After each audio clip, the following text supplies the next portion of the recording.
नमस्कार दोस्तों, कैसे आप सब लोग। उम्मीद करता हूँ शानदार जबरदस्त होंगे। इसी के साथ आपका स्वागत है आपके अपने यूट्यूब चैनल बीओ ज्ञान मैथमेटिक्स में। दोस्तों आज हम पढ़ने वाले हैं एएलपी सिविल 2 एग्जाम, वो भी पार्ट बी इलेक्ट्रिशियन ट्रेड का। ठीक है, क्योंकि इलेक्ट्रिशियन ट्रेड में हम 2 चैप्टर कर चुके हैं, डीसी मोटर एंड ट्रांसफार्मर। जैसे चैप्टर हमारे दोनों इंपॉर्टेंट चैप्टर हैं, इसी प्रकार आज यह चैप्टर हमारे पास बहुत इंपॉर्टेंट चैप्टर है, जिसको हम alternating current and polyphase system बोलते हैं या पावर सिस्टम भी बोलते हैं। ठीक है, तो जो हमारे चैप्टर है एजी एंड पॉलीफेज सिस्टम, इससे भी पिछली बार 2019 की वैकेंसी में 37 क्वेश्चन आए हुए थे। तो उन्हीं क्वेश्चन को देखते हम कैसे कैसे क्वेश्चन आए हुए थे और उनका सोल्यूशन कैसे दिया हुआ है हमें। ठीक है, या उनसे क्या क्या पॉइंट हम याद रख सकते हैं या उनको कैसे याद रख सकते हैं। ठीक है, क्योंकि बहुत इंपॉर्टेंट क्वेश्चन हो सकते हैं इस बारी एग्जाम के लिए हमारे लिए वो। ठीक है, तो वीडियो बने रहे, आइए देखते हैं, करते हैं स्टार्ट।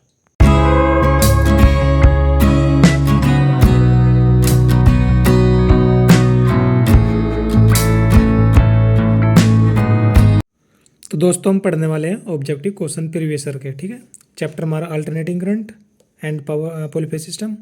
तो पहला क्वेश्चन दिया उसने, एक शुद्ध प्रतिरोधक के पार तात्कालिक वोल्टेज धारा के साथ क्या है। मतलब प्रतिरोधक तार है, वो तार के वोल्टेज तात्कालिक वोल्टेज धारा के साथ किस में होती है, तो फेज में होती है वो। ठीक है, तो ऑप्शन डी इसका राइट आंसर हो जाएगा। तो सॉल्यूशन में दिया हुआ है, शुद्ध प्रतिरोधी परिपथ में विद्युत धारा में वोल्टता फेज रहती है। ठीक है, जो शुद्ध प्रतिरोधी परिपथ होता है उसमें विद्युत धारा एवं वोल्टता फेज में रहती है। तो जब दो प्रत्यावर्ती राशियां विद्युत धारा एवं वोल्टता साथ साथ बढ़ती घटती हुई एक समय पर अपने शिखर मान पर पहुंचती है तो इन फेज कहलाती है। ठीक है, तो इन फेज राशियों के बीच का कोण 0 डिग्री होता है। ठीक है, इन राशियों के बीच का कोण कैसा होता है, 0 डिग्री होता है, कोणों का योग। ठीक है, प्रतिरोध हमेशा विद्युत धारा का विरोध करता है, आपको पता ही होगा। प्रतिरोध बढ़ने के बाद विद्युत धारा का मान कम हो जाता है, क्योंकि प्रतिरोध रुकावट पैदा करेगा तो विद्युत धारा का मान डाउन हो जाएगा। ठीक है, अब देखते हैं सेकंड क्वेश्चन। तो सेकंड क्वेश्चन दिया उसने, भारतीय घरों में एकल फेज आपूर्ति वोल्टेज किस रूप में होती है। तो किसके रूप में होती है, ऑप्शन देख लेते हैं किस हिसाब से आंसर देंगे हम। तो शीर्ष वोल्टेज या डीसी वोल्टेज या स्पंदित वोल्टेज या आरएमएस वोल्टेज। तो भारतीय घरों में आरएमएस वोल्टेज के आपूर्ति के थ्रू वायरिंग की जाती है, आपूर्ति की जाती है। ठीक है, तो ऑप्शन डी राइट आंसर हो जाएगा। तो भारतीय घरों में एकल फेज आपूर्ति वोल्टेज आरएमएस वोल्टेज रूप में होती है। ठीक है, शुद्ध ज्वलनशील जवाब क्रिय तरंग रूप का आरएमएस वोल्टेज वीआरएमएस द्वारा ज्ञात किया जाता है। ठीक है, तो वीआरएमएस बराबर के Vm/√2, ये फॉर्मूला इस प्रकार होता है। तो इस प्रकार यहाँ पर Vm बराबर क्या होता है हमारे पास, अधिकतम या शीर्ष मान, और Vp-P से किसे डिनोट करते हैं, शीर्ष से शीर्ष वोल्टेज को, और Vp- के P बराबर 2Vm के बराबर हो जाता है। ठीक है, तो इस प्रकार ये तो कैलकुलेशन से होते फॉर्मूला बन जाता है। तो हमारे पास क्वेश्चन पढ़ते हैं नेक्स्ट। तो नेक्स्ट क्वेश्चन क्या दिया है, यदि परिपथ का प्रतिरोध और प्रतिबाधा प्रत्येक 10 ओम है तो इसका शक्ति गुणांक क्या होगा। तो शक्ति गुणांक इसका 1 होगा। कैसे, अब इसके लिए हमारे पास फॉर्मूला होता है, क्या आप देख सकते हैं, शक्ति गुणांक बराबर cos π/r/z। तो यहाँ पर r/r क्या हमारे पास प्रतिरोध, तो कितना है 10 ओम, और z का मान भी प्रतिबाधा। प्रतिरोध और प्रतिबाधा प्रत्येक 10 ओम है, मतलब प्रतिबाधा क्या है z और r क्या है प्रतिरोध। तो जब 10 को 10 से भाग करेंगे तो 1 आ जाएगा। इस प्रकार ये शक्ति गुणांक कितना आ चुका, r/z बराबर 10/10 एकल, मतलब इसका एकल answer option B right answer हो जाएगा। ठीक है, अब देखते हैं नेक्स्ट क्वेश्चन। तो नेक्स्ट क्वेश्चन हमारे पास चौथा, 3 वोल्टेज EA EB EC वाले एक 3 फेज वाली शक्ति प्रणाली में बराबर परिमाण होते हैं और ये एक दूसरे से किस पर विस्थापित होते हैं, 100 डिग्री, 180, 90, 120। तो कितने पर होते हैं, 120 डिग्री पर विस्थापित होते हैं। ठीक है, ऑप्शन डी राइट आंसर हो जाएगा। तो सॉल्यूशन में दिया हुआ है, देखो कैसे कैसे पॉइंट दिए हुए हैं हमें। एक 3 फेज वाली प्रणाली ने वह क्रम जिसमें वोल्टेज उनके अधिकतम धनात्मक मान को प्राप्त करता है उसे फेज अनुक्रम कहा जाता है। माना कि ए बी और सी आपूर्ति प्रणाली के 3 फेज है, तो 3 चरण वाली प्रणाली में 3 वोल्टेज EMF समान परिणाम के साथ होते हैं और आवृत्ति विद्युत रूप से 120 डिग्री कोण से विस्थापित होती है। जो विद्युत आपूर्ति होती है वो 120 डिग्री कोण से विस्थापित होती है, मतलब चलती है। इस प्रकार आप डायग्राम भी देख रहे होंगे, हर एक विद्युत के बीच में 120 डिग्री एंगल बना हुआ है। ठीक है, अब देखते हैं पांचवा क्वेश्चन क्या दिया, रोध गुणक किसका अनुपात होता है। तो किसका गुणक होता है रोध गुणक, ऑप्शन है हमारा पहला औसत मान और अधिकतम मान, या अधिकतम मान और औसत मान, या औसत मान और आरएमएस मान, या आरएमएस मान और औसत मान। रूप गुणा किसका मान होता है, ये किसका अनुपात होता है, आरएमएस और औसत मान का। तो डी ऑप्शन इसका राइट आंसर हो जाएगा। तो सॉल्यूशन पढ़ते हैं इसका। आरएमएस मान तथा औसत मान का अनुपात फॉर्म फैक्टर अनुपात होता है, ठीक है। आरएमएस अनुपात और औसत अनुपात, आरएमएस मान तथा औसत मान का अनुपात फॉर्म फैक्टर होता है, ठीक है। तो इस प्रकार ये फॉर्मूला बन जाता है, फॉर्म फैक्टर बराबर I R M S upon I av, इसे E R M S upon E av भी बोलते हैं हम, ठीक है। तो यह है वोल्टेज धारा के साथ धारा के लिए समान होता है, वोल्टेज तथा धारा के लिए समान होता है कौन, E R M S factor. और प्रत्यावर्ती विद्युत धारा अथवा वोल्टता के आधा चक्र में तत्कालिक मानों का औसत उसका औसत मान कहलाता है। प्राय सभी वैद्युतिक मापक तंत्र एसी का आरएमएस मान ही दर्शाते हैं। अब देखते हैं नेक्स्ट क्वेश्चन। यदि एक स्टार संयोजित परिपथ में चरण वोल्टेज का मान 240 वोल्ट है तो इसकी लाइन वोल्टेज क्या होगी। तो क्या होगी, 415 वोल्टेज या 400 या 120 या 440 वोल्ट। तो इसमें भी एक फॉर्मूला लगेगा हमारे पास, ठीक है। अब देखते हैं क्वेश्चन, उसका आंसर व सॉल्यूशन, ठीक है। तो सॉल्यूशन इस प्रकार दिया हुआ है। एक डेल्टा संयोजित परिपथ में वी एल बराबर के V P in and I L बराबर के √3 आई पी होता है, ठीक है। तो इस प्रकार हमारे पास यहाँ स्टार संयोजित परिपथ में वी पी बराबर 240 होता है और वी एल हमें निकालना है, लाइन वोल्टेज। तो वी एल क्या होता है, लाइन वोल्टेज, और वी पी क्या होता है हमारे पास, ये होता है, इसको देख लिख रखा है यहाँ पर, वी पी चरण वोल्टेज, ठीक है, या फेज वोल्टेज बोल सकते हैं इसको। फेज वोल्टेज होता है, चरण वोल्टेज हम फेज वोल्टेज बोलते हैं, ठीक है। तो फेज वोल्टेज कितनी दी है, 240, और लाइन वोल्टेज हमें निकालनी है। तो लाइन फॉर्मूला होता है हमारे पास ये √ वी एल बराबर है √3 वी पी। तो √3 वी पी का मान कितना, 240 गुणा करेंगे तो अप्रोक्सीमेट 415 वोल्ट आ जाएगा। तो कौन सा ऑप्शन, पहले ऑप्शन इसका राइट आंसर हो जाएगा, ठीक है। अब देखते हैं नेक्स्ट। तो नेक्स्ट क्वेश्चन 7वां हमारे क्वेश्चन है, एक फिल्टर परिपथ में एक प्रेरक का कार्य क्या करना होता है। तो डीसी को ब्लॉक और एसी को पारित, या एसी को ब्लॉक और डीसी को पारित, या एसी और डीसी दोनों को ब्लॉक, या दोनों एसी और डीसी को पारित। तो ऑप्शन 20 का राइट आंसर हो जाएगा, एसी को ब्लॉक कराओगे और डीसी को पारित करेंगे। तो जब जगह फिल्टर परिपथ में एक प्रेरक का कार्य यही होता है, एसी को ब्लॉक और डीसी को पारित। तो इस प्रकार यहाँ पर सॉल्यूशन दिया हुआ है, प्रेरक एसी को ब्लॉक करता है, प्रेरक डीसी को इसके माध्यम से पारित करता है। इस उद्देश्य से डिजाइन किए गए प्रेरक को चोक भी कहते हैं, ठीक है, प्रेरक को चोक भी कहते हैं। तो इस प्रकार ये डायग्राम में दर्शाया गया है। और प्रेरक एल को श्रेणी में निर्दिष्टकारी परिपथ और भार के बीच जोड़ा जाता है। तो अब देखते हैं नेक्स्ट क्वेश्चन। तो नेक्स्ट क्वेश्चन हमारे पास क्वेश्चन नंबर 8, एक शुद्ध प्रेरक में क्षयित औसत शक्ति कितनी होती है, अनंत, या VI² या VI²/4, या शून्य। तो कितनी होती है, शून्य होती है। शुद्ध प्रेरक में क्षयित औसत शक्ति कितनी होती है, शून्य। तो ऑप्शन डी राइट आंसर। अब देखते हैं क्वेश्चन नंबर 9। तो 9 क्या दिया है, वास्तविक शक्ति को खोजने के लिए निम्न प्रत्यक्ष शक्ति को किससे गुणा करना होगा। तो किससे गुणा करना होगा, आवर्ती गुणांक, या मापन गुणांक, या अनुनाद आवृत्ति, या शक्ति गुणांक। जो वास्तविक शक्ति होती है उसको खोजने के लिए प्रत्येक शक्ति का किससे गुणा करते हैं हम, तो शक्ति गुणांक से उसको हम गुणा करते हैं, ठीक है। तो ऑप्शन डी राइट आंसर। और इस प्रकार सॉल्यूशन दिया है हमें, वास्तविक शक्ति ज्ञात करने के लिए आभासी शक्ति को शक्ति गुणांक से गुणा करते हैं। प्रत्यावर्ती धारा परिपथ में वास्तविक शक्ति तथा आभासी शक्ति का अनुपात शक्ति गुणांक कहलाता है। और शक्ति गुणांक बराबर कितना होता है, वास्तविक शक्ति अपॉन आभासी शक्ति। तो इसको फॉर्मूले से डिनोट करते हैं हम, पी एफ बराबर के VI cos phi अपॉन में VI, और बराबर कितना हो जाएगा, पी एफ बराबर के cos phi। तो P F upon R upon Z भी लिख सकते हैं, क्योंकि हमने पीछे फॉर्मूला पढ़ा था, cos phi upon R upon Z होता है, cos phi बराबर। तो यहाँ पर cos phi कितना लिख लिया हमने, R अपॉन Z, ठीक है। अब उसके बाद क्वेश्चन नंबर 10 आ जाता है हमारे पास। तो जब एक प्रेरक भार जुड़ा होता है तो शक्ति गुणांक क्या कहलाता है, एकल, या अनंत, या पश्चगामी, या अग्रगामी। जब शक्ति गुणांक होता है, एक प्रेरक भार जुड़ा होता है तो शक्ति गुणांक क्या होता है, तो पश्चगामी होगा, या हमारे पास या अग्रगामी होगा, या अनंत होगा, एकल होगा। तो कैसा होगा, लैगिंग, जिसको हम पश्चिमगामी बोलते हैं। ठीक है, तो ऑप्शन सी राइट आंसर हो जाएगा। तो उसके लिए यहाँ पर देखो पॉइंट दिए हुए हैं, कैसे कैसे, लोड मतलब भार, ये लीड, और ये लैग, और ये पावर फैक्टर। ठीक है, अगर रजिस्टिव है तो लेड और लैग कुछ नहीं होगा, तो सीधी सीधा एकल होगा, मतलब यूनाइटी होगा। और इंडक्टिव है तो वोल्टेज, करंट और लैगिंग होगा। तो पावर फैक्टर कैसा होगा हमारे पास, शक्ति गुणा, पावर फैक्टर क्या होता है, शक्ति गुणांक, तो कैसा होगा, लैगिंग। ठीक है, लैगिंग मतलब पश्चिगामी। ठीक है, और कैपेसिटिव, करंट और लैग मतलब लेड कैसा होगा, करंट होगा, लैग क्या होगा, वोल्टेज, तो लीडिंग हो जाएगा इसका पावर फैक्टर। तो पावर फैक्टर कैसा हो जाएगा, लीडिंग मतलब अग्रगामी। ठीक है, और अब देखते हैं और ऑप्शन इसके नीचे क्या दिए पॉइंट इसने, प्रेरक भार जोड़े जाने पर शक्ति गुणांक पश्चिगामी हो जाती है।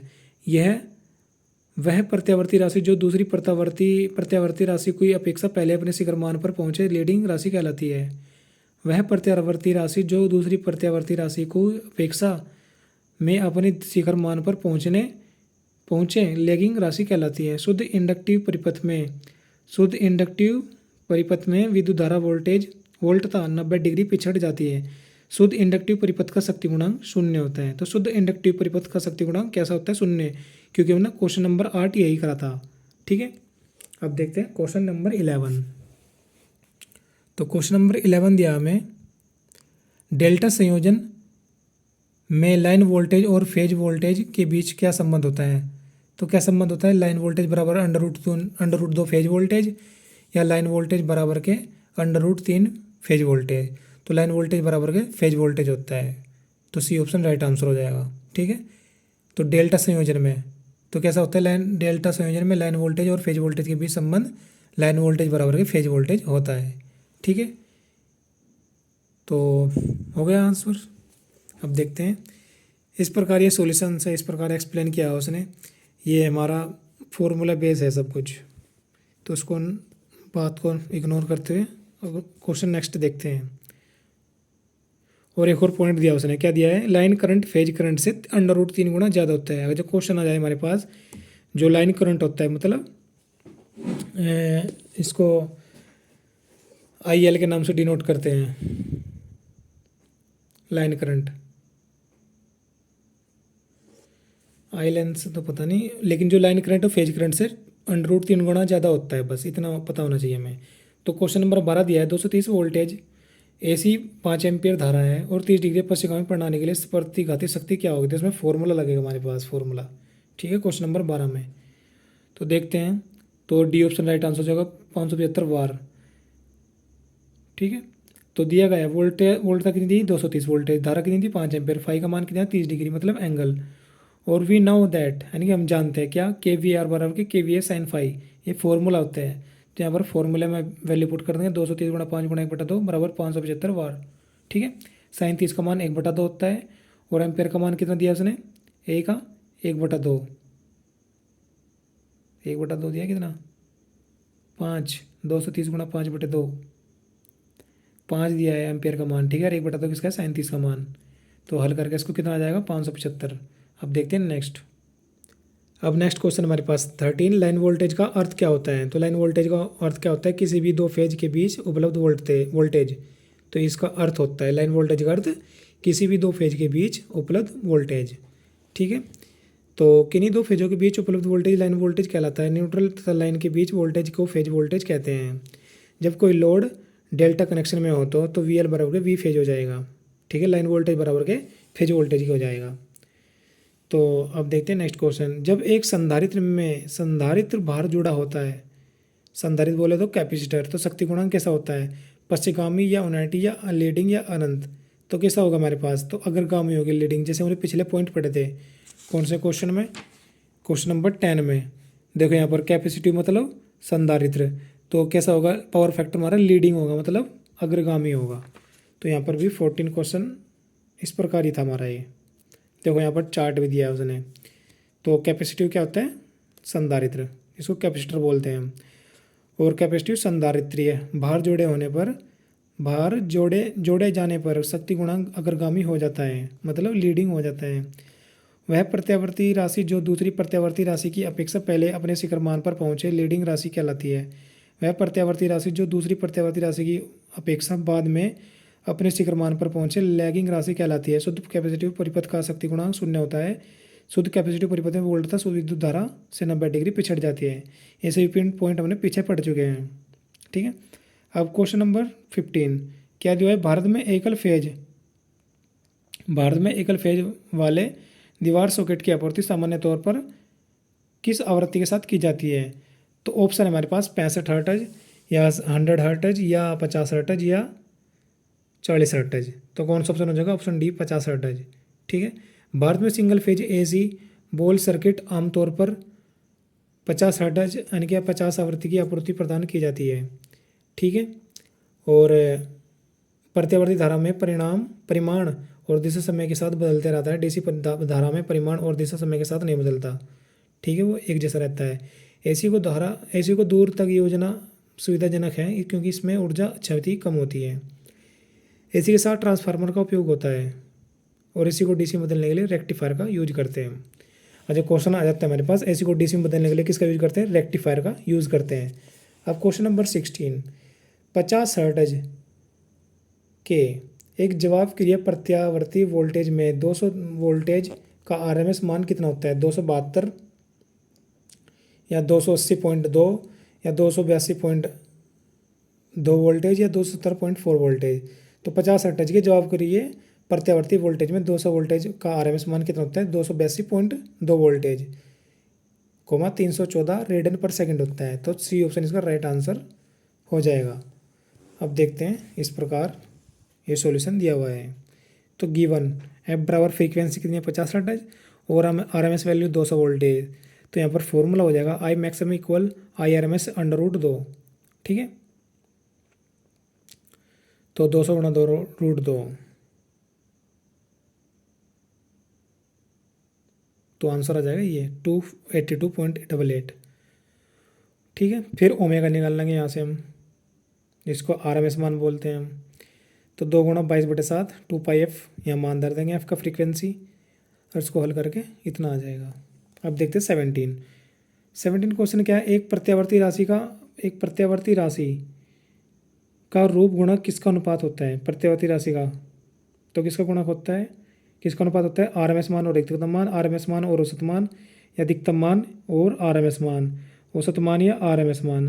तो यह क्वेश्चन दोबारा रिपीट हुआ है, हमने पिछले बार क्वेश्चन पढ़ा है। तो कौन सा ऑप्शन हो जाएगा इसका, बी, आरएमएस मान और औसत मान बराबर होंगे, यानी कि इनका अनुपात प्रत्यावर्ती राशि का रूप गुणक किसका रूप कहलाता है, तो इसी का रूप गुणक अनुपात कहलाता है। ठीक है, तो अब देखते हैं नेक्स्ट 18। तो 18 क्वेश्चन दिया हुआ है, यदि आभासी शक्ति सक्रिय शक्ति के बराबर होती है तो प्रणाली का शक्ति गुणक क्या होगा। तो क्या होगा, 1 होगा, क्योंकि यदि आभासी शक्ति सक्रिय शक्ति के बराबर पाई जाती है तो प्रणाली की शक्ति गुणक 1 होता है। शक्ति गुणक कितना होता है, 1 होता है। प्रत्यावर्ती धारा परिपथ में वास्तविक शक्ति तथा आभासी शक्ति का अनुपात शक्ति गुणांक कहलाता है। शक्ति गुणांक बराबर वास्तविक शक्ति अपॉन आभासी शक्ति। तो आभासी शक्ति का formula VI cos phi upon आभासी शक्ति VI। तो VI कैंसिल आउट हो जाएगा। शक्ति गुणांक क्या होता है, पावर फैक्टर बराबर cos फाई, और cos फाई बराबर क्या होते हैं, R/Z, प्रतिरोध बटे प्रतिबाधा। और शुद्ध कैपेसिटिव परिपथ का शक्ति गुणांक 0 होता है। शुद्ध कैपेसिटिव यानी कि शुद्ध संधारित्र का, ये क्वेश्चन भी पीछे पढ़ चुके हैं हम। ठीक है, तो क्वेश्चन नंबर 19, 3 चरण 3 तार संतुलित या असंतुलित शक्ति को मापने के लिए आवश्यक वाट मीटर की न्यूनतम संख्या कितनी होती है। तो कितनी होती है, 1, 3 या 2 या 4। तो 2 होती है। ठीक है, 3 चरण 3 तार संतुलित या असंतुलित शक्ति को मापने के लिए आवश्यक वाट मीटर की न्यूनतम यानी कम से कम संख्या कितनी होनी चाहिए, 2। ठीक है, अगर दोस्तों आप इस वीडियो का PDF चाहते हैं या इन क्वेश्चंस का PDF चाहते हैं तो आप टेलीग्राम का लिंक हमारे इस वीडियो के डिस्क्रिप्शन में मिल जाएगा। और अगर वैसे डिस्क्रिप्शन में नहीं मिला आपको तो आप चैनल को सर्च कर सकते हैं, DU ज्ञान मैथमेटिक्स के नाम से ही टेलीग्राम चैनल है हमारा, तो वहाँ पर आपको इसकी PDF मिल जाएगी। अब देखते हैं क्वेश्चन नेक्स्ट, क्वेश्चन नंबर 20। तो 20 क्वेश्चन दिया हुआ है, एक 3 फेज प्रणाली में क्रम जिसमें वोल्टेज उसका अधिकतम मान प्राप्त करता है तो उसे क्या कहते हैं। तो क्या कहते हैं, आरएमएस वोल्टेज, फेज अनुक्रम, या शिखर से शिखर वोल्टेज, या शक्ति गुणांक। तो फेज अनुक्रम कहते हैं, ए फेज सीक्वेंस। ठीक है, तो ऑप्शन इसका सी राइट आंसर। तो वह क्रम जिसके अनुसार वोल्टेज अपने फेज के महत्तम धनात्मक मान को प्राप्त करता है उसे फेज अनुक्रम कहते हैं। न्यूट्रल और लाइन के बीच के वोल्टेज को फेज वोल्टेज कहते हैं। थ्री फेज परिपथ में दो लाइन के बीच वोल्टेज को लाइन वोल्टेज कहते हैं। दो प्रत्यावर्ती परिमाण सदिश विधि से जोड़े जाते हैं। अब देखते हैं नेक्स्ट। तो नेक्स्ट 21 क्वेश्चन है हमारा। एक संतुलित तीन फेज स्टार से जुड़े प्रणाली में लाइन धारा 30 एम्पियर है तो इसकी फेज धारा क्या होगी? तो 30 एम्पियर होगी। ठीक है, क्योंकि आई फेज बराबर आई एल, मतलब फेज धारा के बराबर लाइन धारा होती है। ठीक है, तो या लाइन करंट बोल दो, स्टार कनेक्शन में लाइन करंट बराबर के फेज करंट समान होता है, इसलिए 30 एम्पियर ही होगी।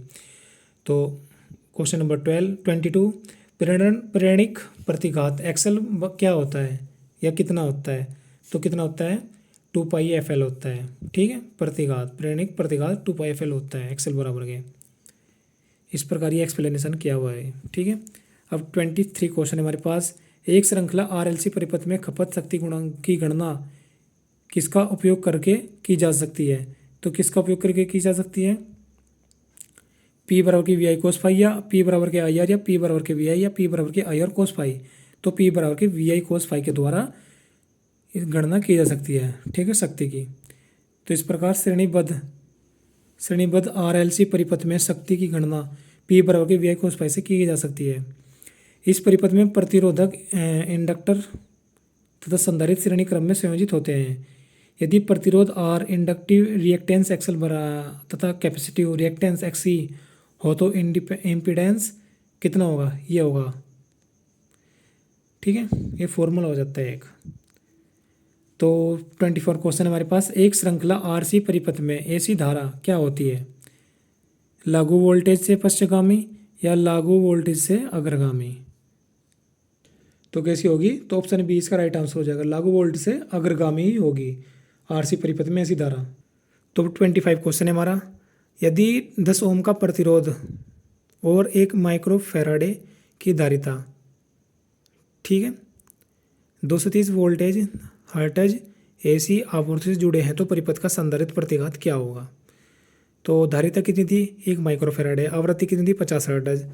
और सॉरी, वहाँ पर एच जेड 230 वोल्टेज है ना, वो वहाँ पर 50 हर्ट्ज होगा। ठीक है, और हो गए संधारित्र प्रतिघात निकाल लेते हैं। XC बराबर कितना होता है? 1/2 पाई FC होता है मेरे पास। तो यहाँ पर वैल्यू पुट करके इसका मान निकाल लेंगे हम। अब 26 क्वेश्चन है हमारे पास। प्रतिघात और प्रतिबाधा का अनुपात क्या कहलाता है? क्या कहलाता है? शक्ति गुणांक कहलाता है। पहले ऑप्शन राइट आंसर। ठीक है, अब देखते हैं नेक्स्ट 27। एक दिष्टकारी परिपथ में फिल्टर संधारित्र इस प्रकार देखो। 26 में हमें सॉल्यूशन दिया हुआ है। शक्ति गुणांक बराबर के पावर फैक्टर बराबर के cos फाइव बराबर के R/Z होता है। ठीक है, और इस प्रकार ये तो नेक्स्ट क्वेश्चन देखते हैं 27। एक दिष्टकारी परिपथ में फिल्टर संधारित्र कार्य निम्न में से किसे कम करना होता है? आवृत्ति, तरंग, आयाम या हार्मोनिक? तो तरंग को कम करना होता है दिष्टकारी परिपथ में। ठीक है, अब देखते हैं नेक्स्ट। इस प्रकार ये परिपथ दिया है दिष्टकारी।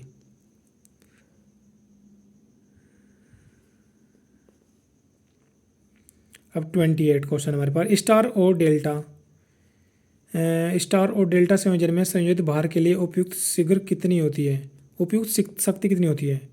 तो NS बराबर 120 × 50/4 या √3 VL/IL cos थीटा। तो ये इसका राइट आंसर हो जाएगा, क्योंकि हमने पीछे पढ़ा था क्वेश्चन का आंसर ये। ठीक है, सॉल्यूशन में क्वेश्चन के। तो ये √3 VL/IL यानी कि लाइन वोल्टेज और line current into cos theta का हो जाता है क्या? स्टार डेल्टा संयोजन में संतुलित भार के लिए उपयुक्त शक्ति यही हो जाती है। अब देखते हैं 29 क्वेश्चन। जवाब करिए तरंग रूप का रूप गुणांक क्या होता है? तो क्या होता है? 1.11। ठीक है, जवाब करिए तरंग रूप का गुणांक क्या होता है? तो 1.11 होता है। जवाब करिए तरंग का form factor 0.707 maximum value upon ये।